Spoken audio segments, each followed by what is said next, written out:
डोंबिवलीमधून डोंबिवलीतील संजय लेले यांच्या मुलानं पहलगाममधला सगळा घटनाक्रम सांगितलाय। 3 ते 4 जण गोळ्या झाडत होते असं हर्षल लेले म्हणालाय। दरम्यान हिंदूंनी आणि मुस्लिमांनी वेगळे व्हा असं दहशतवादी यावेळी म्हणत होते असंही हर्षल लेलेनं म्हटलंय।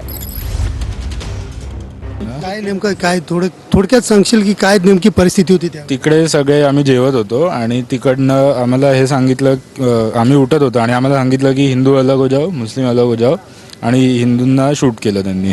किती जण एकूण गोळ्या चालवत होत्या, काय परिस्थिती होती? कारण प्रथमच तू आता 3 दिवस तुम्ही तिन्ही मुलं एकत्र येतो, बाकी तिकडे सांगतो नंतर तुम्हाला, आता एवढं बस। थोडक्यात तरी त्या ठिकाणी किती जण फायरिंग करत होती, काय 3-4 लोक होती बस।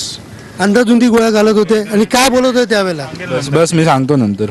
संतोष कदमसह सुनील जाधव, TV9 मराठी, डोंबिवली। आणखी एक महत्त्वाची बातमी, दिल्लीतील पाकिस्तान हाय कमिशन बाहेर आता आंदोलन सुरू आहे।